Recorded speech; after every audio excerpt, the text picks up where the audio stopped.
Right. ఇక దీనికి సంబంధించి మరింత సమాచారాన్ని మా ప్రతినిధి రాజు ఫోన్లో అందిస్తారు. రాజు, నేటి నుంచి తెలంగాణ అసెంబ్లీ సమావేశాలు ప్రారంభం కానున్నాయి.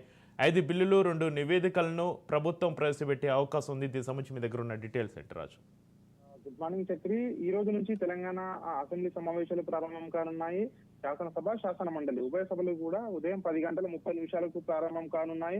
ముఖ్యంగా ఈ శీతాకాల సమావేశాల్లో పలు కీలకమైన బిల్లులు సభ ముందుకు రానున్నాయి. అదేవిధంగా ఈ యొక్క సమావేశాలు చాలా హాట్ గా సాగే అవకాశం కూడా కనిపిస్తా ఉంది. ఎందుకంటే కాంగ్రెస్ ప్రభుత్వం ఏడాది పాలన, అదేవిధంగా ఈ ఏడాది పాలనలో ఇటు మరోవైపు ప్రభుత్వం ఏమో ఈ ఏడాది పాలనలో సాధించిన విజయాలు చెప్పుకుంటామని ప్రభుత్వం, మరోవైపు ప్రతిపక్షాలు ఏమో ఖచ్చితంగా ప్రభుత్వాన్ని ఉరుకున పెడతాము, ఖచ్చితంగా ప్రజా సమస్యలపై పోరాడతామని చెప్పి మరోవైపు ప్రతిపక్షాలు. మొత్తానికైతే అంటే ప్రతిపక్షాలు పాలకపక్షం ఈ రెండు పార్టీల మధ్యనైతే ఒక మాటల యుద్ధం కొనసాగే అవకాశం కూడా కనిపిస్తా ఉంది. పలు కీలకమైన బిల్లులను యొక్క ఆ సమావేశాల్లో ప్రవేశపెట్టే అవకాశం కూడా కనిపిస్తోంది. ముఖ్యంగా ఈ రోజు చర్చకు వచ్చే అంశాలు 7 అంశాలు చర్చకు వస్తాయని చెప్పేసి ఇప్పటికే శాసనసభ బులెటిన్ కూడా విడుదల చేయడం జరిగింది. జీతాలు, పింఛన్ల చెల్లింపు, అనర్హత తొలగింపు సవరణ ఆర్డినెన్స్ బిల్లును కూడా ఈ రోజు ఆ సభలో ప్రవేశపెట్టనున్నారు. తెలంగాణ పురపాలక సంఘాల ఆర్డినెన్స్ సవరణ బిల్లు ఈ రోజు ఆ సభలో ప్రవేశపెడతారు. అదేవిధంగా జిహెచ్ఎంసీకి సంబంధించిన ఆర్డినెన్స్ సవరణ బిల్లు, అదేవిధంగా తెలంగాణ వస్తు సేవల పన్నుకు సంబంధించిన ఆర్డినెన్స్ ను, అదేవిధంగా 2022-23 సంవత్సరానికి గాను తెలంగాణ ఎలక్ట్రిసిటీ సంబంధించినటువంటి 9th యాన్యువల్ రిపోర్టు, అదేవిధంగా 2021-2022కు సంబంధించినటువంటి రాష్ట్ర అటవీ అభివృద్ధి సంస్థ 7th యాన్యువల్ రిపోర్ట్ ను కూడా సభ ముందు ఈ రోజు ఉంచనున్నారు. ముఖ్యంగా తెలంగాణ పంచాయతీరాజ్ ఆర్డినెన్స్ 2024 బిల్లును కూడా ఈ రోజు సభలో ప్రవేశపెట్టే అవకాశం కనిపిస్తోంది. మొత్తానికి 7 అంశాలను సభలో ప్రవేశపెడతామని చెప్పేసి ఇప్పటికే బులెటిన్ అయితే విడుదల చేయడం జరిగింది. దీంతో పాటు ముఖ్యంగా ఇటు మరోవైపు ఖచ్చితంగా ప్రతిపక్షాలు అయితే ప్రజా సమస్యలపై ఖచ్చితంగా చర్చించాలని పట్టుబట్టే అవకాశం కూడా కనిపిస్తా ఉంది. మరోవైపు మూసీ కావచ్చు, అదేవిధంగా ఇతర సమస్యలు కావచ్చు, వాటిపై సభలో చర్చించాలని చెప్పేసి ఖచ్చితంగా ప్రతిపక్షాలు ఇటు ప్రభుత్వాన్ని ఇరుకున పెట్టే అవకాశం కూడా కనిపిస్తా ఉంది. మరోవైపు శాసనసభ ఎన్ని రోజులు నడవాలని చెప్పేసి ఈ రోజు సభ ప్రారంభమైన తర్వాత ఈ బిల్లును ప్రవేశపెట్టిన తర్వాత సభ వాయిదా పడనుంది. వాయిదా పడిన తర్వాత బీఏసీ సమావేశంలో స్పీకర్ అధ్యక్షతన బీఏసీ సమావేశం జరగనుంది. ఈ బీఏసీ సమావేశంలో సభను ఎన్ని రోజులు నిర్వహించాలని ఒక నిర్ణయం కూడా తీసుకొనున్నారు. సో దాన్ని బట్టి సభా సమావేశాలు జరిగే అవకాశం కూడా కనిపిస్తా ఉంది. అయితే మొత్తానికైతే ఈ యొక్క సమావేశాల్లో రైతు భరోసా అంశం, అదేవిధంగా ROR చట్టం, అదేవిధంగా మూసీ ప్రక్షాళనకు సంబంధించి చర్చించే అవకాశం కూడా కనిపిస్తా ఉంది. దాంతో పాటు ఈ రోజు తెలంగాణ తల్లి విగ్రహాన్ని శాసనసభ ప్రాంగణంలో ప్రతిష్ఠించనుంది ప్రభుత్వం కాబట్టి దీనిపైన సీఎం రేవంత్ రెడ్డి అధికారికంగా ప్రకటన చేసే అవకాశం కూడా కనిపిస్తా ఉంది. తెలంగాణ తల్లి విగ్రహాన్ని ఎందుకు మార్చవలసి, ఆ రూపాన్ని ఎందుకు మార్చవలసి వచ్చింది, సో దానికి ఆ ప్రభుత్వం ఏం చేయాలనుకుంది, ఎప్పుడు అంటే కేబినెట్ లో ఎప్పుడు తీర్మానం చేసింది, దానికి సంబంధించి విధి విధానాలు ఎట్లా చేసింది, ఈ రోజు దాని ఆవిష్కరణకు సంబంధించి ప్రతిపక్షాలను కూడా కలుపుకు వెళ్ళాలని చెప్పేసి కూడా సభలో అయితే ఒక ప్రకటన అయితే చేసే అవకాశం కూడా కనిపిస్తా ఉంది. అయితే మొత్తానికి ఈ యొక్క సమావేశాలు మాత్రం చాలా వేడిగా సాగే అవకాశం కూడా కనిపిస్తా ఉంది చక్రి. అయితే రైతులు ఎప్పటి నుంచో ఎదురు చూస్తున్న రైతు భరోసా ఈ సమావేశాల విధి విధానాలపై చర్చించే అవకాశం అయితే ఉన్నట్టుగా కనిపిస్తుంది. అయితే విధి విధానాల్లో ఎలాంటి మార్పులు తీసుకొచ్చే అవకాశం ఉందంటారు?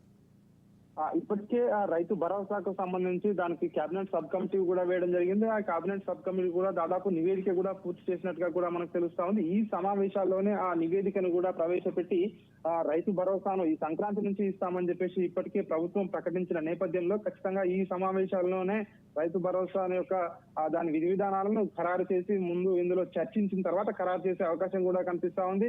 అయితే ఆ రైతు భరోసా విషయంలో కూడా మాటల యుద్ధం కొనసాగే అవకాశం కూడా కనిపిస్తా ఉంది. ఎందుకంటే ఇప్పటికే ప్రభుత్వం చెప్తా ఉంది అందులో కోట విధిస్తాము, ఎందుకంటే 100 ఎకరాలు 1000 ఎకరాలు ఉన్న వాళ్ళకి కూడా రైతు భరోసా వస్తుంది కాబట్టి, రాళ్ళు గుట్టలకు కూడా గత ప్రభుత్వం ఇచ్చింది కాబట్టి ఈ ప్రభుత్వం ఖచ్చితంగా కేవలం సాగు చేస్తున్న రైతులకు మాత్రమే ఇస్తామని చెప్పేసి ఏదైతే ప్రకటించిన నేపథ్యంలో ఖచ్చితంగా దాని యొక్క విధి విధానాలు కేబినెట్ సబ్ కమిటీ తీసుకున్నటువంటి నిర్ణయాల మేరకు అవన్నీ కూడా సభలో ప్రవేశపెట్టి చర్చించి దాన్ని ఆమోదించుకునే అవకాశం కూడా కనిపిస్తా ఉంది. కాబట్టి దానిపైన కూడా చాలా ఇంట్రెస్టింగ్ గా చర్చ అయితే కొనసాగే అవకాశం కూడా కనిపిస్తా ఉంది. మరోవైపు ప్రతిపక్షాలు మాత్రం లగితర్ల అంశం కావచ్చు, గురుకుల పాఠశాలలో ఫుడ్ పాయిజన్స్ కావచ్చు, అదేవిధంగా మూసీ ప్రక్షాళన విషయంలో ఇప్పటికే టీఆర్ఎస్ పార్టీ ప్రభుత్వాన్ని విమర్శిస్తా ఉంది. 1,00,000 కోట్లు దోచుకునేందుకు సిద్ధమయ్యింది కాంగ్రెస్ ప్రభుత్వం అని. సో దానిపైన కూడా ఇప్పటికే బీఆర్ఎస్ ఇటు కావచ్చు, ఇటు బీజేపీ కావచ్చు, ఈ రెండు పార్టీలు కూడా అస్త్రశస్త్రాలతో ప్రభుత్వాన్ని ఇరుకున పెట్టాలని, ఖచ్చితంగా ప్రజా సమస్యలపై పోరాడతామని చెప్పి ఇప్పటికే ఆ రెండు పార్టీలు అయితే ప్రకటించడం జరిగింది.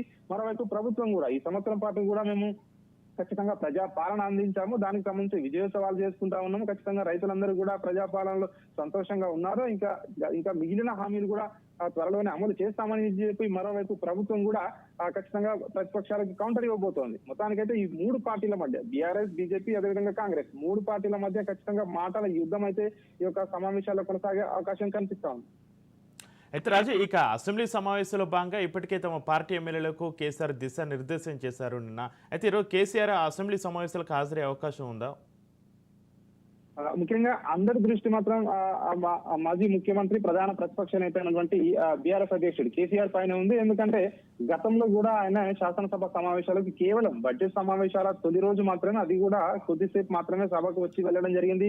ఆ తర్వాత ఆయన ఎప్పుడు కూడా అధికారం కోల్పోయిన తర్వాత ప్రతిపక్షానికి వెళ్ళిన తర్వాత ఒక్కసారి కూడా అసెంబ్లీలో మాట్లాడలేదు. కేవలం ఒక రోజు మాత్రమే రావడం జరిగింది. అయితే ఈసారి కేసీఆర్ వస్తారా రారా అనేది మాత్రం ఒక ఉత్కంఠ అయితే కొనసాగుతా ఉంది. అయితే పార్టీ వర్గాల సమాచారం ప్రకారం అయితే కేసీఆర్ వచ్చే అవకాశం దాదాపుగా లేనట్టుగానే మనకు తెలుస్తా ఉంది. ఎందుకంటే 2025 తర్వాత కేసీఆర్ బయటికి వస్తారు అని చెప్పేసి గతంలో కేటీఆర్ ఏదైతే ప్రకటించడం జరిగిందో, ఎందుకంటే రేవంత్ రెడ్డి మమ్మల్ని ఎదుర్కోమనండి, కేటీఆర్ గానీ హరీష్ రావు గానీ కేసీఆర్ ను ఎదుర్కొనేంత స్థాయి లేదని చెప్పేసి ఇప్పటికే బీఆర్ఎస్ పార్టీ చాలా సార్లు విమర్శిస్తా ఉంది ప్రభుత్వాన్ని.